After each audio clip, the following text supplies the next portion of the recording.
Heyo, and welcome back to my channel. We'll see where my thoughts take me, but today I have been thinking about this story that God's writing with us, because recently we watched Lord of the Rings, and I've also still been reading What to Do When I Don't Desire God, How to Fight for Joy by John Piper, and also is bringing to mind some thoughts from Waking the Dead by John Eldredge, which is a super good book. I don't know, just with like a lot of things that I've been thinking about recently, it has come up how much like I appreciate story, how much I appreciate the epicness of story. I mean, literally Lord of the Rings, like how much more epic can you get? It's hitting like actual good against like actual evil. There's not all that weird gray area kind of stuff that comes into play in a lot of other movies. It's like medieval fantasy style, so it's like super epic, and there's a huge armies and like old-fashioned battles where you all just like charge each other and see what happens. And there's bravery, there's heroism, there's sacrifice, there's the beauty of the small good overcoming the great evil. The light comes in at just the right time, and it's just so beautiful, so moving, and so powerful. It's so weird, I didn't even experience it as powerfully this time as I have before, and I'm still like about to cry about it. And it just reminds me how thankful I am that we are in a story written by God, that He is orchestrating our lives, and that we have purpose and meaning. Because I've also been remembering years ago, you know, I would read a lot. I read a ton as a kid. Literally that was all I did every summer. And during the school year, what I would do is read a chapter in a book every time I finished like 10 of my algebra problems. And on Saturdays, literally I would sit with the book and literally not move the entire day except to get food. I was very into reading. Hopefully that illustrates that pretty well for you, just how addicted I was. But as I would read all these books and absorb all of these stories, it started hurting something inside of me. Calling awake a part of my heart that I was like, I don't really know if I want you awake because this really hurts. And it's the part that wants to be part of something bigger, part of something epic, part of something glorious and wonderful, part of me that wants to sacrifice and have my sacrifices mean something, part of me that wants to fight, to like be an active part of light overcoming darkness. But it seems like there's no way to do that. I would read all of these like medieval fantasy kind of stories because it feels like in that setting, your choices are big. There's good, and bad, evil, and they're fighting their odds, and there's such like a magical, fantastical stage for that to happen. But like, not here, not now, not in this day and age of gas stations and concrete and bubblegum on the sidewalk. Like, there's nothing important for me here. I am just a little kid sitting in my house reading about all these adventures, but my everyday life is remembering to do my chores and having to cross reading my Bible off my list and doing my schoolwork. Like, what could be more adventure killing than doing algebra? And that just hurt. That started really hurting. Every time I finished a series, it was so hard for it to be over, to realize, now what? There's nothing more. There's nothing coming after that. I've been a part of this world for as long as I've been reading it, but at some point I'm gonna have to set that down and come back into the real world where everything is so mundane, everything is so boring, and I hate that. I hated that feeling.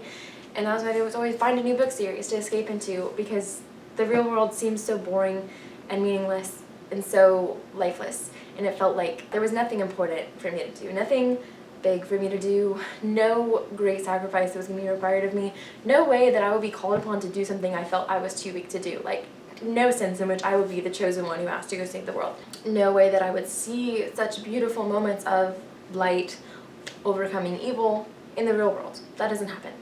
And that hurts. That was so hard. But I have become so grateful for the fact that God did open up that part of my heart, as much as it hurt, as much as it was so miserable to look forward at my life and be like, wow, I'm just getting closer and closer to adulthood, closer and closer to harder schoolwork, and closer to taxes and car insurance and house insurance and having to worry about a job and worry about money and stress about that.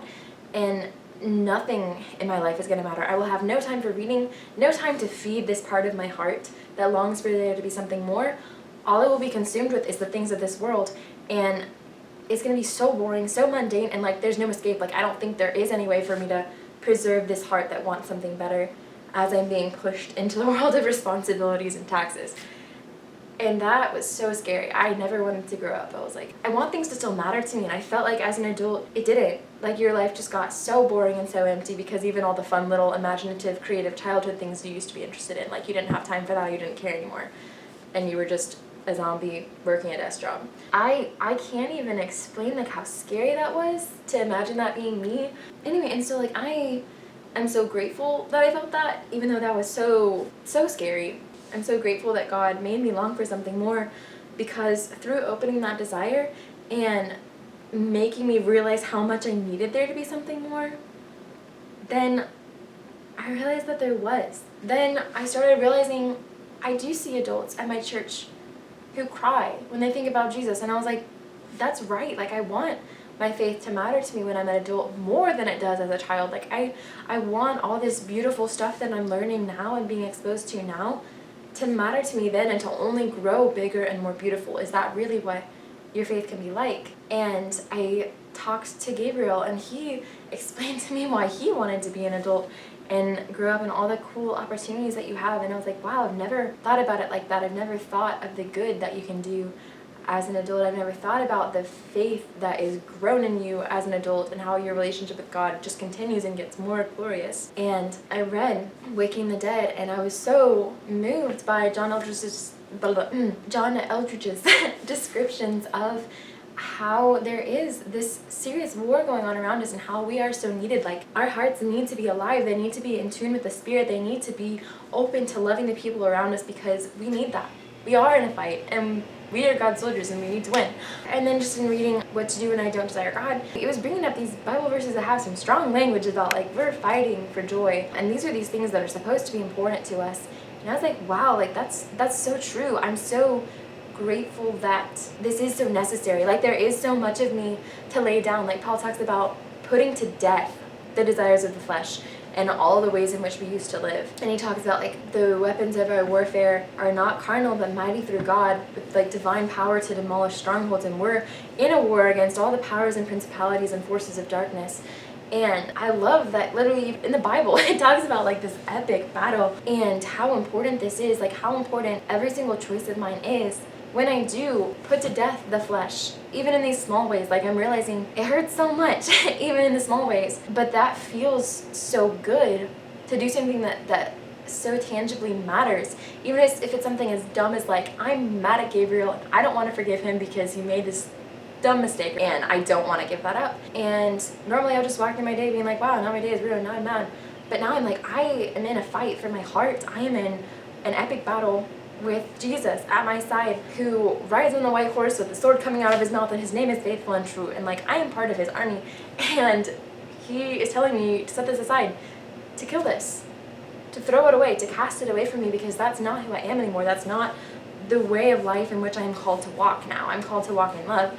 I'm so grateful that every single day brings with it all these opportunities to lay down myself and to choose Jesus, because it's so hard, but that makes it feel so meaningful. There's something so beautiful and so satisfying in realizing how much my choices do matter, how much of an impact I do have on the people around me, and literally just how much of an impact my choices have on my relationship with God. And he is the most important person who is around me all of the time.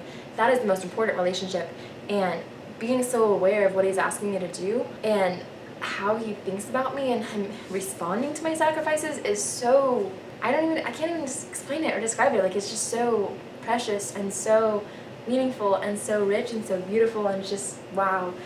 And I don't understand, like, how he has helped me to see how meaningful life is and how important all of these little choices before me are.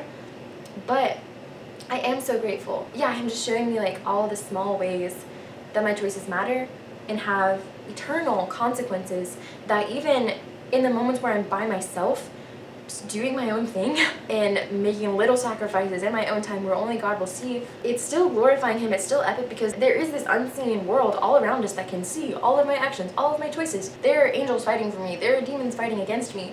There are these powers and these principalities that are watching me, trying to understand. Like, there's some really cool verses, and I think it's Ephesians, about, like, that God through us, through Jesus, and what he did for us and him drawing us to himself, is, like, revealing a mystery to all the heavenly forces, all of the spiritual realm that we can't see. They are watching something unfold in us, in the way that we live our lives, in the way that we follow God, in the way that we follow Jesus.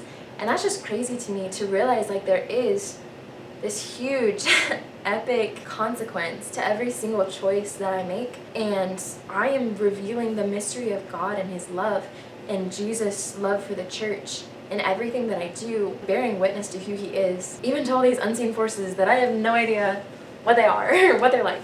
And that's crazy. Like, that's so special.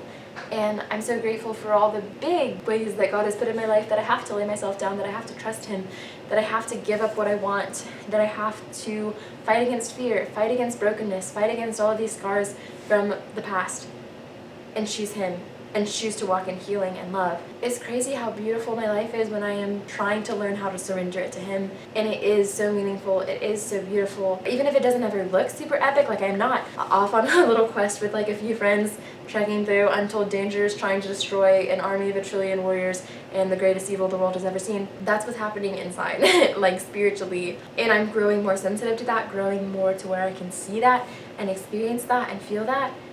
And it's so cool. It's so beautiful. God's crazy. Anyway, I don't know. I just wanted to say that as an encouragement that every choice that we make does matter, and there are all of these epic consequences.